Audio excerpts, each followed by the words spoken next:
আমাদের সংস্কৃতি, আমাদের সংস্কার সর্বদা থাকবে আমাদের সাথে। ভারতের মহান গ্রন্থ আর কাব্যের সম্পূর্ণ সংকলন। সাবস্ক্রাইব করুন তিলক। গুরু কৃপাচার্য আর গুরু দ্রোণাচার্যের চরণে সেবকের প্রণাম। দীর্ঘায়ু ভব, বিজয়ী ভব।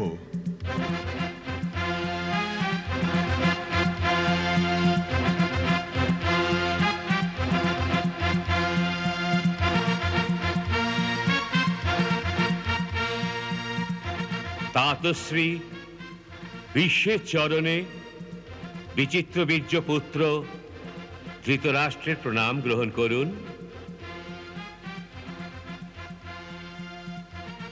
যশস্বী ভব।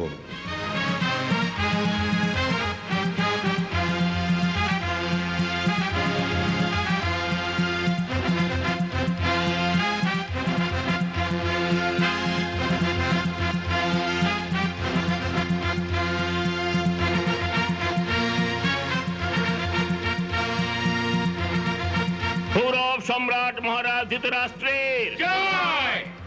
গৌরব সম্রাট মহারাজ ধৃতরাষ্ট্রের জয়। গৌরব সম্রাট মহারাজ ধৃতরাষ্ট্রের জয়। গৌরব সম্রাট মহারাজ ধৃতরাষ্ট্রের জয়।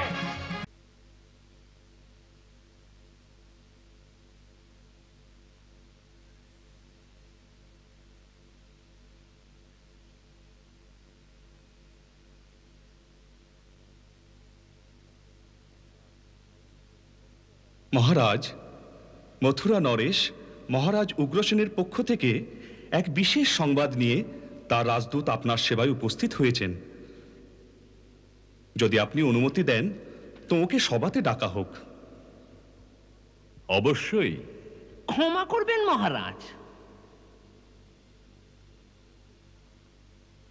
ওকে এই সভায় আমন্ত্রণ করা পূর্বে এই বিষয়ে আমাদের চিন্তা করা উচিত যে মথুরা থেকে কোনো রাজদূতের এই প্রকার অকস্মাৎ এখানে আসা কোনো সাধারণ ব্যাপার নয়। ওনার আসার প্রয়োজনটা কি? আর যিনি এসেছেন উনি কি কোনো সাধারণ রাজদূত অথবা কোনো বিশিষ্ট ব্যক্তি? মহামন্ত্রী বিদুর, আপনি মহারাজকে এ বিষয়ে অবগত করাননি যিনি এসেছেন উনি কে? কে উনি?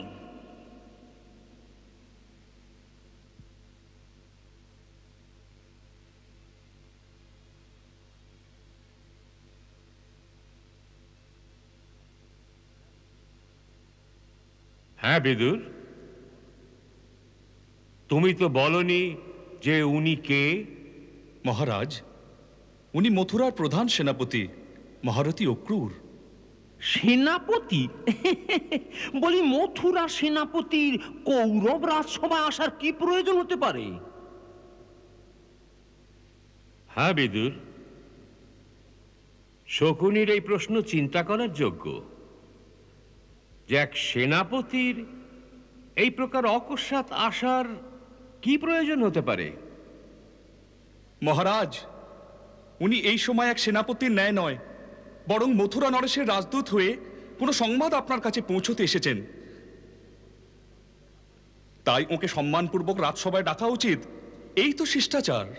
মহামন্ত্রী বিদুর, সাধারণ অবস্থায় আপনার এই শিষ্টাচার উচিত হতে পারে, কিন্তু আপনি কেন ভুলে গেছেন যে এই সময় ইন্দ্রপ্রস্থ রাজ্যের পরিস্থিতি সাধারণ নয়। এখানকার রাজকুলে উত্থান পতন শুরু হয়েছে। মহারাজ পাণ্ডুর মৃত্যুর পরে ওর জ্যেষ্ঠ ভ্রাতা মহারাজ ধৃতরাষ্ট্র এখনো সিংহাসন অধিষ্ঠান করেছেন। বোধহয় এই কথা মথুরাবাসীদের মনোপুত হয়নি।